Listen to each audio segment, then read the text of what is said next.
Alright, we're getting to it. Finally, I found the kilowatt, so I can measure the output without having to make a tap. So this is the Acer Aspire, I can't remember the model, TC780 AECK i3.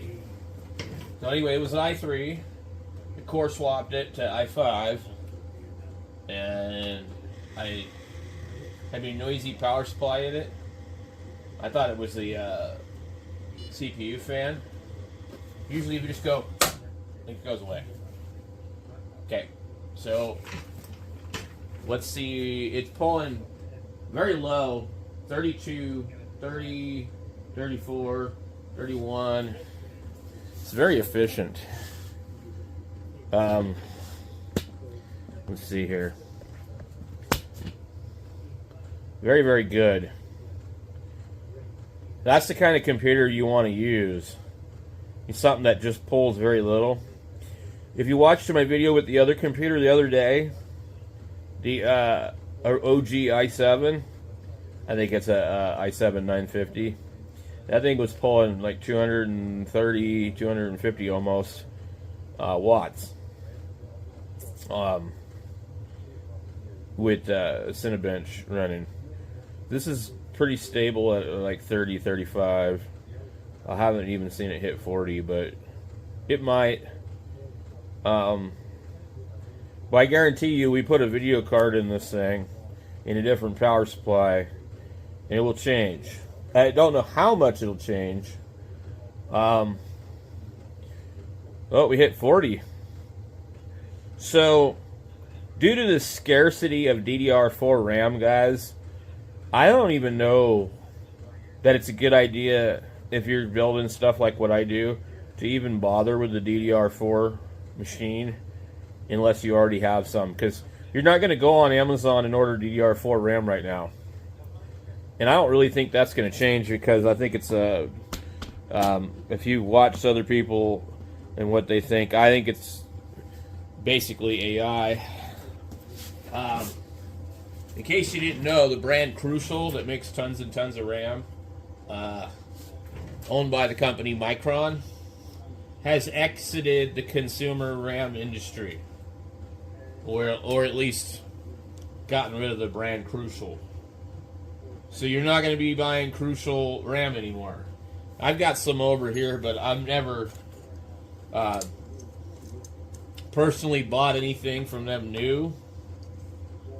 This is Kingston right here, but it's probably made by Crucial, or SK Hynix, or to me, this says Micron on it, so these are Micron. Okay, so that's a good example, and you'll see the little M logo on it. But are they going to quit doing this so that they can just make RAM for all the AI bros, or what are they going to do? I don't know. But I very rarely buy any of my junk new. When I do, I usually buy like Silicon Power or Viper, which was Patriot's brand, and I had not that great luck with their larger cards. So what I try to do myself personally, like I paid $30 for this computer right here, and it had 8 gigs of RAM in it, DDR4, 2400 or something like that, the worst you can get. But it's OEM, and it had an i3 7100, but it was $30. The only thing it didn't have was a hard drive, and I already had the i5 to swap into this thing, and this thing boots up in like 15 to 25 seconds now with a spinning hard drive. So, you know, it's kind of fun to do stuff like that. So we're going to go ahead, and I'm just going to pull up Cinebench, because I just want to see, once I start running it, what it's going to pull. And we could put a couple of hard drives in here. I think we could cram quite a few. But issue with this is that you got to just put one big drive in here, because there's no room for extra SATAs. So last time this benchmarked, looks like we hit 3,212 for multi-core. That's 3.2 gigahertz Intel Core i5 6500 with 8 gigs of slow RAM. So, let's see what we're pulling right now. At 28 watts. Okay, let's click start, and let's see what it jumps to. 40. Okay. 40 for the initial start. I'm going to say probably maxing at around 55. Oh, I was wrong. 61. 66. 65. 68. Okay, but still, this is very, very low power, very efficient compared to some of these other machines. And I remember I had that one computer for the longest time from 2009, and that thing pulled like 200 watts all the time. I just didn't realize that some of those machines were that bad. So anyway, that's what this is doing. So we're going to swap in some crazy, silly stuff in here, and we'll test it again. I'll be back in a little bit. Wait, well, it scored a 3,226 from 3,212. And she's sitting here pulling about 29, 30 some watts right now. Jump down to 23. So back up to 31. Kind of fluctuates a little bit. So we've seen as low as 23. And we're at 23 right now, 23.2. And then it just kind of goes back up to like 30, 31. So we'll pull the power supply and we'll put a big, huge, ugly video card in it. You ready? Alright, let's shut it down.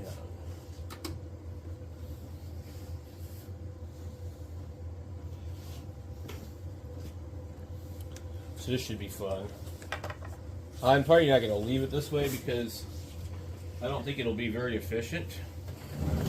And that's kind of the point. But what's interesting is I don't think that the i5 draws a lot more than the i3. I'm not sure what they were rated at, but I mean, if you really want it to be efficient, just put an i3 in it. It's good enough for doing probably what we want to do. So, okay, it's off. Plug it and go ahead and pull the power supply, I guess. And yeah, all right. So this should be pretty simple. Just try not to lose our screws. This is a 300 watt power supply. I haven't seen a power supply this small since the 2000s, the early 2000s.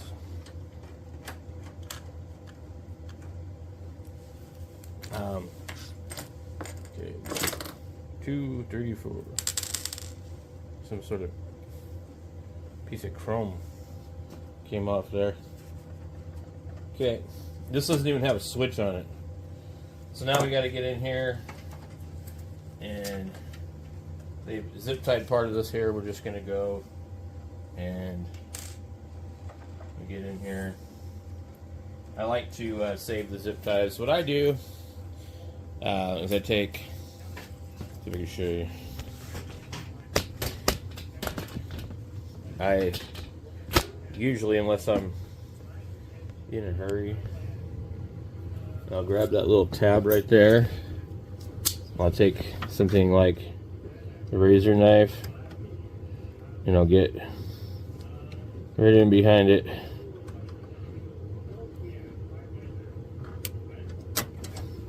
Don't pull it out like that. Just takes a little practice. Save yourself from having to look for your zip ties. this off the money board. Does not want to come off. Now I always try and be kind of careful when I'm doing this. But yeah, it's stuck. So let's move this back a little bit. Right. Just needed a little bit more firmer conviction. I did these little things in here, these twisty ball things, which are, I haven't seen these in a long time. Get that. And then I'm hoping that this is just an adapter. Yeah, it's just an adapter for the laptop style CD player, CD drive. And then we have the 4-pin over there. And it's got a really nice 3M plasticky V groove thingy. We can get that out of there without breaking it. Just do like 1 or 2 wires at a time. There we go. Okay, I think we're ready to pull the power supply. And with Dell, everything is very automated. There's a little tab down in here that you push, and you can slide it forward and just lift it out. And that's the power supply. Who knows who it's made by? Doesn't actually say that I can tell. FSP, whatever that company is. So we're going to put in a questionable Cooler Master. Well, no, I think which is better, Cooler Master or Thermaltake? So this is a 500. The only reason we need this is because we can't run the video card without it. And then I believe we don't have a choice as far as where the fan goes. And you could put it in a different direction, but you'd be blocking most of it. There's a little gap behind the back here. So now we just go grab our screws and get it in there. A little bit requires a little bit of pressure to line that up for some reason. Okay, we'll get the rest of it and we'll be back. So I want to do more than one test, and I want to test to see, is this thing going to pull more power just because I put a bigger power supply in it? Is it going to get better performance? So that's what we're going to check here in a minute, and try to get this as organized as possible. We have a lot more wires now, and I'm going to keep them somewhat managed, I guess. So we get we probably have to use, well, it depends on which video card we're going to run. I actually have certain video cards that you wouldn't even be able to run in this computer with this power supply, just because they don't have enough plugs. It's pretty sad, isn't it? So hopefully this one will have enough. Let's see. I'm trying to figure out how to put this in here without it twisting in the wrong direction. I don't want it in my fan of my CPU, you know what I mean? Okay, that should kind of help it. Now, we just lost our zip tie.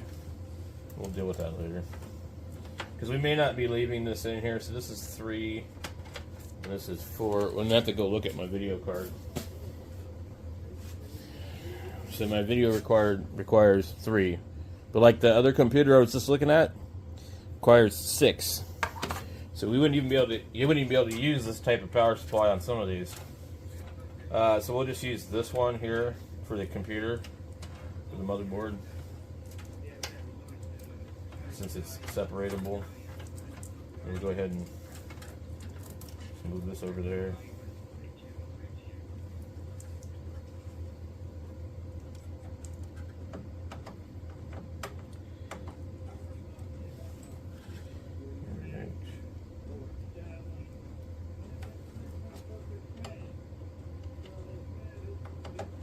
There we go.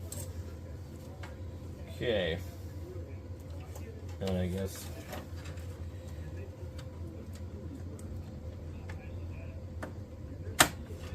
put it there.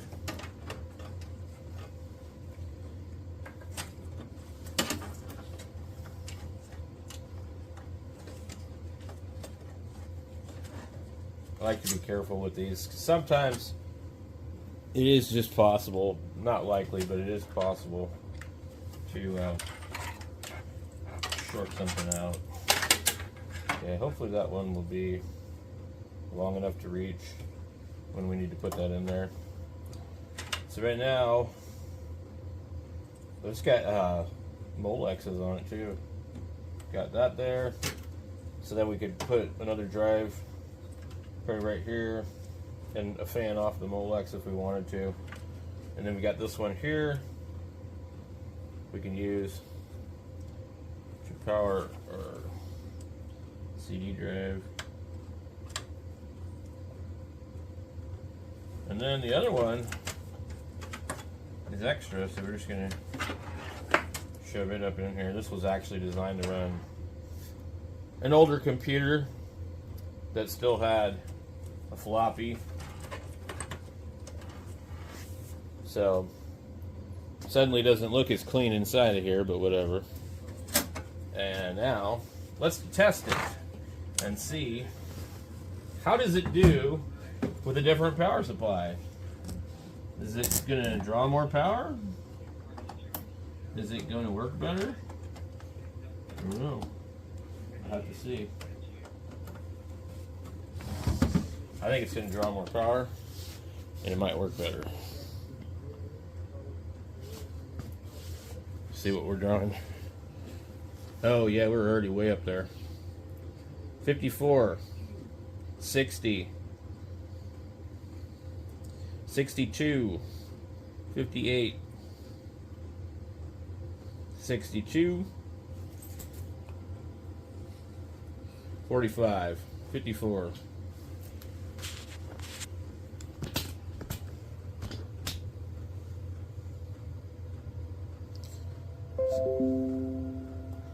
I don't know if we'll get more performance out of it, but it's drawing more power for sure. There's no doubt about that.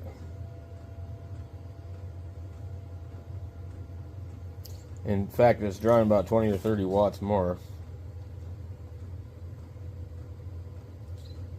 We're just kind of wait to see if it settles down at all. Okay, so let's go pull open Cinebench. See, now this is interesting because we wouldn't have known this if we didn't test this, and then we would have popped in, say, our video card and been like, oh, that's the reason. But it's not. This computer was designed to power an i3 and has an i5 in it, and it's possible that we were starving that processor with that 300 watt power supply. And I think it'll be obvious once we do a benchmark that we were starving it. It's really slow to load. We're pulling 44, 42, 41, 44. Okay, our last score was 32.12, but we pulled higher than that. It didn't save our other score. Interesting. 32.12, we were a little bit higher than that. Let's just go ahead and run it, and we're just going to look and see how much power do we pull. 65, 70, 77, 81, 82, 84, solid, steady 84. So it wasn't pulling that much before because I don't think it could. 85. 85. So we're about 85 for the highest. It's quite interesting, guys. So I'll post back when it's done running its test, and we'll see if we improve significantly or not. We're up to 87 right now, guys. 88. That's the highest I've seen, but I haven't been like constantly watching it. So before we were, well, we've about doubled in what we're pulling. So now I don't really think you can judge anything by watching that, but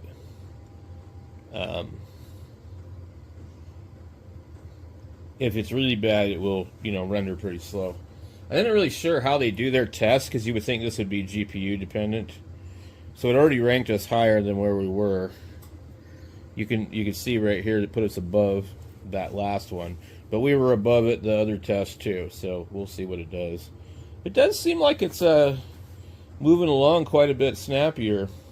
Now I've got a couple of other computers that you can't upgrade the power supplies in that have the same processor, and they don't seem very fast. And I know from experience of running this processor in my main rig that it actually runs really, really good. And I bought those other computers for like $50 from the other thrift store. They're just Dell Optiplex 7050s. And I was like, wow, these are not great. So, I believe it's probably power supply and also settings. I don't know what this one's set to. Let's go take a look here. We might be set on eco mode. Some power supplies also have a little switch on them that says eco mode. And oh yeah, I forgot to look at this. We have 8 gigs of RAM, i5 6500 at 3.2, 128 gigs, and a spinning drive, and power and sleep. Okay, additional power settings. And we're on ultimate performance, so it probably was starving for power. You get balanced, power saver, high performance, and ultimate. And I set all of them to that on these type of OEM computers.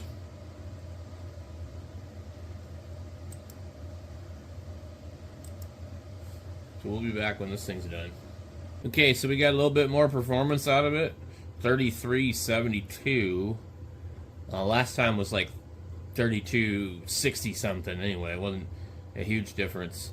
But well, if you look at it here, to say, if we look at this one, it'll say the comparison system is 1.05 times slower than your system. So we saw a performance increase by changing the power supply, but of course that could be affected by other variables. And I think that the power supply before at 300 watts just didn't have enough power. This might even benefit from an even larger power supply, for all I know. I don't know. I think the processor is rated to draw up to 130 watts, maybe. We're sitting at 37, 36. So we went up a little bit. So let's now put the video card in here and see what happens. We'll go ahead and shut this thing down. And we get to break the tab out of here. I wish they'd make these so they're reusable, like on some computers, but I don't know, for whatever reason they don't. And then this one is a screwless type of thing. I'm hoping that we're not going to interfere with anything else in here.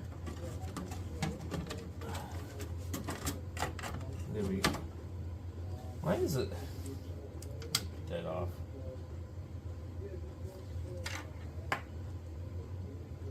We got a wire right here that should make sure it's not going to be a problem. There we go. Then we can close that, and then plug her in. Okay. Get that wire out of the way here. Alright. Now, we're not going to really be able to get a good idea what's going on. Pulling 0 watts, 9 watts, 53, 70, 69. Tripping on the cord over here. 84, 68. Oh, I've got to, I'm going to have to do something here real quick. There we go.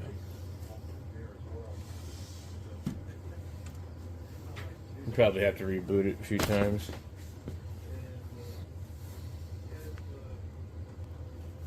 Alright. It's pulling 62, 56, 55. It's going to have to make a hardwire change first. 54, 61. So right now it's pulling 67, 71, 63, 67, 57, 56, 57, 60. So kind of jumping around, but it's just started up. And so we'll also need to find the video drivers. Usually what I do, I just come in here and check for updates, because that will do two things. It'll make sure we don't have any updates, and it'll usually show optional software updates, which would be for the display, for the video card, for the mouse, the keyboard, or anything like that that might not already be on there. So right now it says NVIDIA display, downloading. Let's see.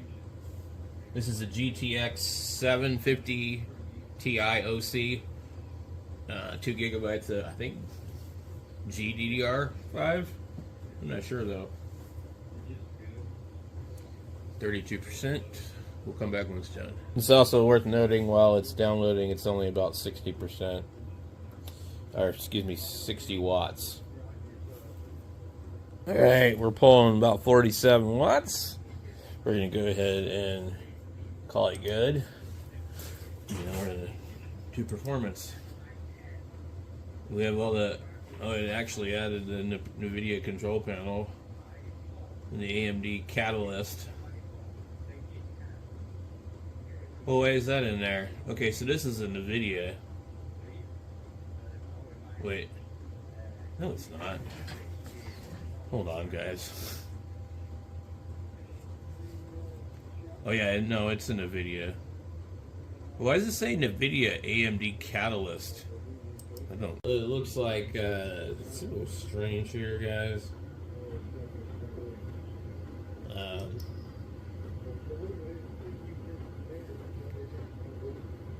It says AMD Catalyst, and then it's got the NVIDIA logo. And you click down on it, it says AMD. It don't make sense to me.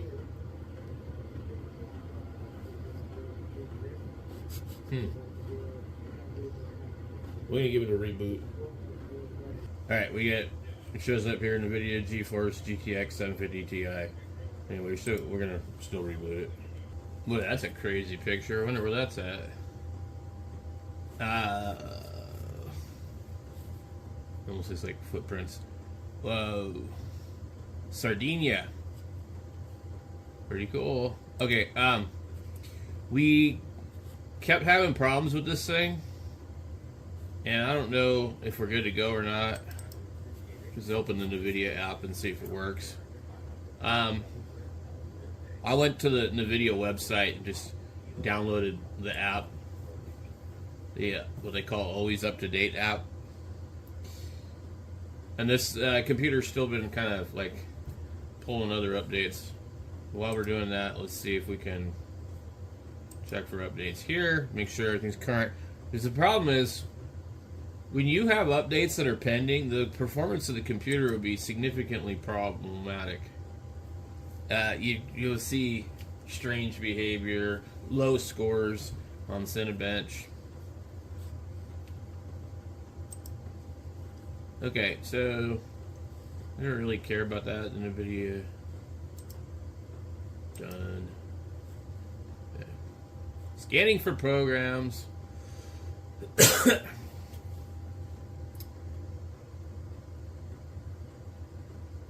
Alright, so we'll be back when this thing is done doing its crap. Oh, it looks like it's already done. So I just want to make sure. Okay, home, drivers. So over here it should say game ready drivers.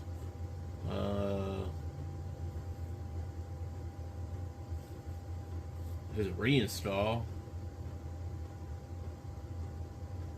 November 4th. So anyway, I don't really play around with any of their stuff here. Let's see what it says for system performance. Display properties, VSonic. Doesn't say anything about the oh look, okay, so it gives us some information here. GPU clock 135 megahertz, GPU power 1 watts, 17 degrees temperature, VRAM clock 405 megahertz, and this is your utilization 3%, 6%, 15%, 30%, 3%. Automatic tuning and performance limits are supported on GeForce GTX 16 series and greater, blah blah blah. Anyway, it says my rig, Windows 10 IoT Enterprise version 10.0.19044, driver game ready, CPU i5 6500 CPU at 3200, RAM 8 gigs, storage 465, NVIDIA ViewSonic display. Okay, we're good. Now let's see what the other thing said. Okay, it says we're up to date. Okay, now we'll run Cinebench. Now, before we click on it, we see we're pulling 65 watts on our power supply. So it was up to 84. This thing still stays, I think, under 100 watts, which is actually pretty amazing when you think about it. Really, it is, because I mean, that video card is like pretty inefficient. 3212, and we saw, I think we got up to like 35 something. We'll go ahead and click that, and we'll take a look at what we're drawing power wise while it starts. 97, I think I saw it hit. 92, 94, 95.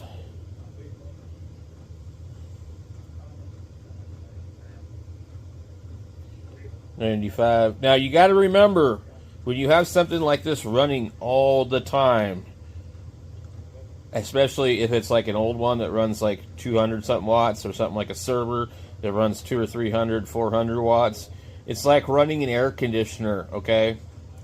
It's going to affect your power bill. Why do you think all of these issues with AI are affecting the consumers? They need megawatts of power to run these stupid AI data centers so they can serve you up AI slop on YouTube, and so people can make fake pictures, and people can do so AI can scrounge the internet for information. And the problem is, without trying to get off topic too much, AI's benefits are good, but the negatives far outweigh the positives, in my opinion. With AI, they have caused the cost of RAM to quadruple, if not even more, in some instances. It caused companies like Micron to no longer serve the public. GPUs cost through the roof. Power rates are going up. It's a supply and demand chain issue, you know. And then it's putting stress on the internet. It's putting stress on websites because AI is just scrubbing the internet. And you've actually determined that AI is no longer going to be able to just scrounge the internet for free. So there's going to be some changes there. And even more so, do we need to probably focus on doing weird junkyard thrift store builds like this? Because, you know, you're just not going to be able to afford to build a performance computer in the future. So I can't afford to build one last year anyway, but it's between last year and this year, the prices have quadrupled. So it's not a good time to build something. But it is going to affect the used market too. I mean, I found 16 gigabytes of DDR4 Corsair Vengeance or something. $289. I looked it up. Wow, that's crazy, you know. So anyway, we'll be back when this is done and just see how the overall performances of our thrift store junkyard computer build. Alright, I'd actually say it probably did a little bit worse, but it did better than before. 3369. Now that could be for a couple different reasons. So, go ahead and close this. And it's possible this thing is still doing updates.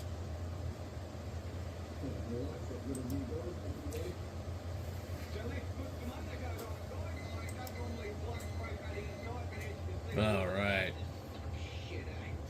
So, at any rate, guys, that's kind of just my little documentary on taking a cheap-ass computer, swapping some stuff. You know, you have to look for the other videos. I'll try and, you know, put them in like a playlist or something. But you could get a cheap computer like this that nobody wants because it's got an i3, and then find another like junk computer that has something else in it.